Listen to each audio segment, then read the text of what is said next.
کی جاتی ہیں اور اس کی قیمتیں کسی پرائم منسٹر یا فائنانس منسٹر کے بس میں نہیں ہوتی ہیں. لیکن جب تیل کی قیمتیں گھٹیں، آپ نے دیکھا پچھلے سال تو بہت زبردست کمی کی گئی پیٹرول کی قیمتوں میں.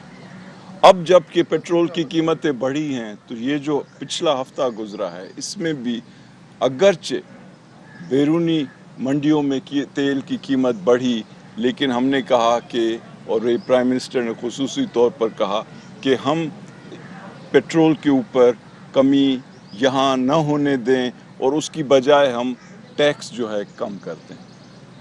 تو یہ ایک فیصلہ تھا. اسی طرح سے جس طرح میں نے کہا کہ اگر دنیا کے اندر یہ جو گھی ہے اس کی قیمت بڑھ رہی ہے تو بھی ہم سوچ رہے ہیں کہ کیسے اس کو بڑھنے سے روکا جائے، یہاں پر امپورٹس کے اوپر جو ٹیکس ہیں ان کو کم کر کے. تو یہ ایک چیلنج ہے کہ کیسے قیمتوں کو روکا جائے بڑھنے سے اور ساتھ ہی ساتھ ٹیکس کی جو کلیکشن ہے اس کو بھی بالکل کم نہ کر دیا جائے، کیونکہ جو لوگوں کی ضروریات ہیں پینے کے پانی کی یا تعلیم کی یا صحت کی یا روڈز کی یا ایئرپورٹس کی یا زراعت کے اندر ترقی لانے کی، اس کے لیے حکومت کو پیسہ چاہیے.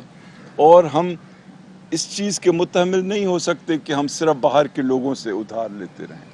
آپ کو میں اندازہ دوں کہ اتنے ادھار لیے گئے کہ پچھلے 2.5 سال میں پرائم منسٹر عمران خان کو 6,500 ارب روپے فقط ماضی کے قرضوں کے سود میں دینے پڑے. تو یہ ایک قدرتی بات ہے کہ حکومت کے لیے چیلنج ہے کہ قیمتیں نہیں بڑھنی دی جائیں، اور اسی لیے اس وقت مکمل کوشش ہو رہی ہے کہ جو گندم کی آنے والی فصل ہے وہ زیادہ سے زیادہ ہو اور جو زراعت کے اندر جو پروڈکٹیوٹی ہے اس کو بڑھایا جائے. تو انشاءاللہ تعالی یہ چیلنجز ہیں، لیکن ان کو اچھے انداز میں ملنے کے لیے کوشش ہو رہی ہے. اور میں ایک اور چیز بتا دوں کہ چونکہ بنیادی کوشش یہی ہے کہ لوگوں کو قیمتیں بڑھنے کا جو بوجھ ہے اس سے بچایا جائے، اس لیے سبسڈی دی جا رہی ہے اور 70 لاکھ لوگوں کو کیش دیا جائے گا تاکہ وہ اس چیز سے اپنے آپ کو مینیج کر سکیں. اور اسی طرح سے جو مختلف سبسڈیز دی جا رہی ہیں اس میں کوشش یہ ہو رہی ہے کہ ان لوگوں تک یہ سبسڈی کا فائدہ پہنچے. سیاسی سوال آپ نے کیے، میرے خیال میں اسد عمر صاحب اس کا بہتر جواب دیں.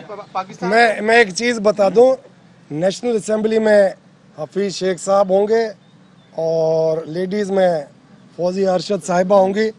تو سینٹ کے لیے، ہاں نیشنل اسمبلی کے ووٹ کے لیے، تو وہ ہم لوگوں کی جی ڈی اے کی طرف سے ان کو نیوز اسٹوڈیو سے فی الحال اتنا.